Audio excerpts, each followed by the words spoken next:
كده زي ما انتم شايفين قدرنا نخرج التابلت من المنظومه يا جدعان باسهل طريقه. بصوا اسهل طريقه موجوده على اليوتيوب حرفيا الطريقه دي، ازاي تهكر تابلت الثانويه TN 505. طب يا جدعان ده التابلت اللي معانا ان شاء الله هنهكره بسرعه، يعني مش هياخد معانا وقت. اول حاجه هنخش على الاعدادات زي ما انتم شايفين كده، هنعرف نوع التابلت اللي معانا. هننزل تحت اهو، نجيب حول الجهاز، هنلاقي بيقول لنا هنا ايه تي 505N. تمام، ده التابلت اللي احنا ايه اللي احنا هنهكره ان شاء الله. طب يا جدعان عشان تهكروا التابلت دي اسهل طريقه وابسط طريقه ممكن تهكر بيها تابلت تي 505N. اول حاجه معانا اعداد مفضل، والاعداد دي بتشتغل عادي، هقول لكم بس هنعدل التاريخ لما نيجي نشغلها. وبعد كده معانا الباركود ده، ومعانا بعد كده برنامج سام اف دبليو 2. البرنامج ده بتسطبه عادي وبتشغله زي ما انتم شايفين كده بيشتغل معاك. وبعد كده بتيجي هنا على الاخيره دي، معاك 3 خيارات اهم. اول واحده بتدوس على دي، بيقول لك ان انت عايز تعمل ريبوت للجهاز عشان يعمل الحاجه دي، هتقول له ايوه. وبعد كده ايه تعمل ريستارت للجهاز. بعد كده هتيجي على الحاجه التانيه هتعمل برضو كده، هيجي لك برضو انك عايز تعمل ريستارت وكده، فهتقول له ايه ايوه عايز اعمل ريستارت للجهاز. بعد كده بتيجي على التالتة اللي فوق دي، هيجيب لك التلاتة بس كده. لو ما جابش التلاتة بس يبقى الجهاز ايه هيجيب لك فيل بالاحمر. لو ما جابش التلاتة بس يبقى البتاع ده ما اتعملش معاك.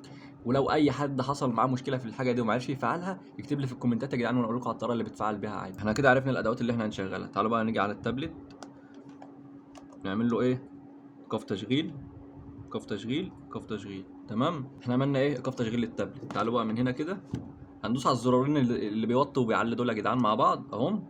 وهاجي وانا موصل التايب سي اليو اس بي ولا ايه، هي تايب سي طبعا بتاع التابلت، هتوصلها في ايه في التابلت وانت دايس على الزرارين دول كده. اروح موصلها وافضل دايس برضو. بصوا وانا فضلت دايس، ايه اللي ظهر لي؟ هدوس دايس واحده ايه على اللي بتعلم على علامه زائد دي. تمام، واحده من اللي بتزود فوق ده، دوسه واحده اهو. هو دخل كده معاه في وضع الداونلود. هاجي بعد كده بقى على اداه ايه مفضل، هسيب ده زي ما هو كده واجي على اداه مفضل دي. طبعا انا بسجل هنا وهنا تمام. المهم بقى قبل ما افتح الاداه دي يا جدعان، هنعدل التاريخ من الجهاز الكمبيوتر اهو. هنروح على ديت اند تايم، ديت اند تايم اهو، وهنقفل اللي هي اوتوماتيك دي، وهنعدله لتاريخ 15/7/2023 اهو. بصوا 15/7/2023 تمام. بعد كده هنفتح الأداة، هنقول له يس. الأداة فتحت معانا، هنختار أنهي خيار بقى. هو التابلت زي ما هو مش هنعمل فيه أي حاجة، هندوس على الخيار ده سامسونج اف ريسيت دي ام مش عارف كيو سي ام دي ام اونلي، ده اللي هو التالت من تحت. هندوس عليه كده، هنلاقي التابلت دلوقتي بيعمل معانا ايه بقى، شايفين لوحده. انا دوسنا دوسه بس على اداه مفضل وخلاص، هو كده بيعمل ريستارت. اسرع انا بقى الحته دي على ما يفتح طبعا. طبعا يا جدعان دلوقتي التابلت عمل ريستارت وفتح معانا اهو زي ما انتم شايفين اهو، فتح معانا. هندوس ايه ستارت، بعد كده هندوس اجري اول، بعد كده هندوس اجري، بعد كده نعمل كده وهندوس اجري برضو. هو هيجيب لي الرساله دي، هقول له ايه سيتنج عشان اوصله بالواي فاي. اوكي،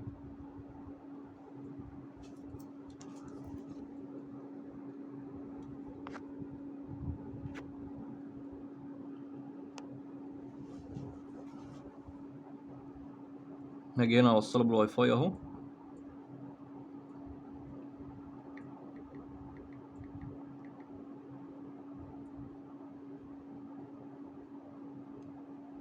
دلوقتي انا وصلته بالواي فاي يا جدعان، هيكمل هو لوحده بقى. نيكست،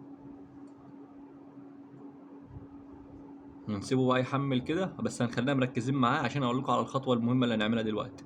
هنستنى بس التحميل ده يجي 100%. هنسيبه برضو زي ما هو يا جدعان، مش هنعمل حاجه. هنخلينا بقى ايه مركزين في النقطه دي. هيجي لنا سهم تحت هنا، هندوس عليه اما يجي بس، وهقول لكم ليه بعد كده دوسنا عليه.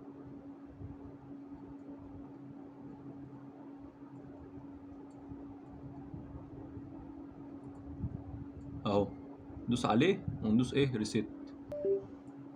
احنا كده بنعمل للجهاز ريستارت تاني عشان هو لو كملنا هيكون مساحته 8 جيجا، لكن دلوقتي هيبقى مساحته 32 جيجا. دلوقتي بقى نيجي على الكمبيوتر كده على ما يعمل هو ريستارت. اداه المفضل دي احنا مش عايزينها، هنقفلها بس من الجنب هنا وخلاص. وهنفتح ايه؟ الباركود ده، الكيو ار كود، ونخلي دي برضو جنبها هنا كده، ونقفلها برضو عشان لما نيجي نفتحها تاني نبقى ايه، ونخليها هنا. اي حاجه. طبعا انا هسرع برضو الحته دي على ما الجهاز يعمل ريستارت تاني.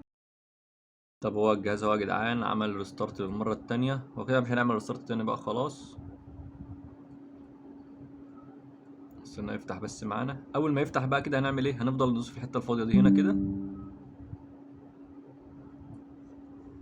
شوفوا ظهر معانا ايه؟ انه يعمل ايه؟ كيو ار كود. هنيجي بقى على الكمبيوتر ونخليه يقرا الكيو ار كود اللي احنا ايه سايبينه على الجهاز ده.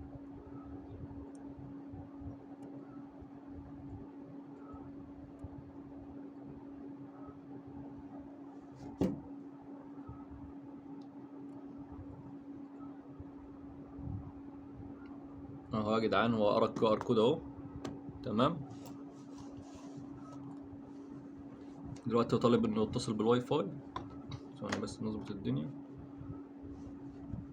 نوصله بالواي فاي بتاعنا.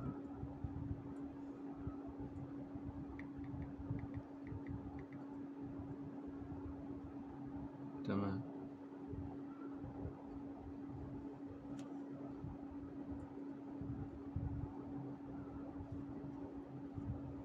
هندوس نيكست.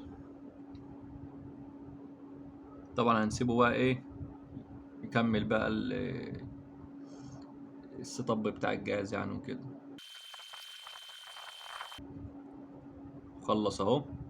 هنسيبه برضو يحمل ويعمل الحاجات اللي هو بيعملها دي كلها.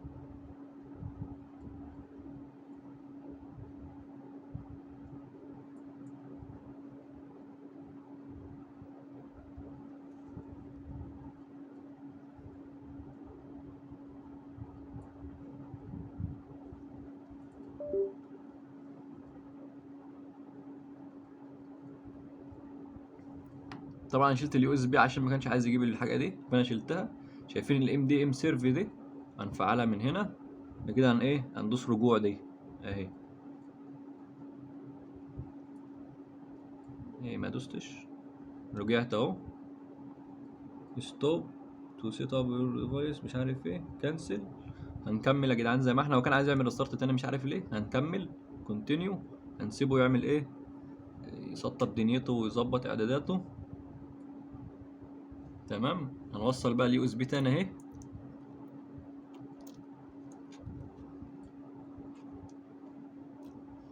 بعد كده هندوس نيكست.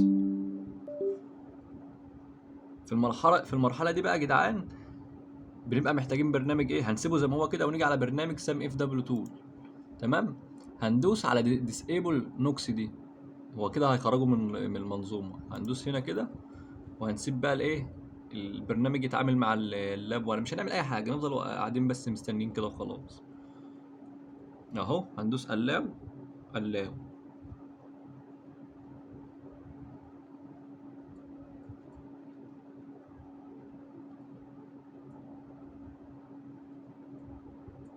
مش هندوس على اي حاجه، هنسيبه زي ما هو كده. زي ما انتم شايفين بيعمل كل حاجه لوحده. قفل اهو.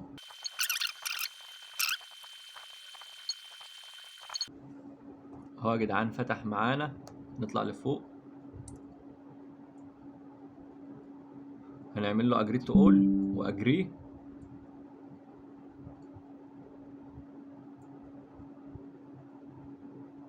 بس كده زي ما انتم شايفين قدرنا نخرج التابلت من المنظومه يا جدعان باسهل طريقه. بصوا اسهل طريقه موجوده على اليوتيوب حرفيا الطريقه دي. وانا يا جدعان مش قناه شروحات ولا حاجه، بس انا لقيت الطريقه دي سهله وبتنجز معايا فقلت انزلها للناس. واتمنى الناس كلها تستخدم الطريقه دي بصراحه عشان مفيش اسهل منها. زي ما انتم شايفين ما خدتش معانا حاجه. ولو قابلكم اي مشكلات يا جدعان في الطريقه اكتبوا لي في الكومنتات وانا هوضح لكم كل حاجه.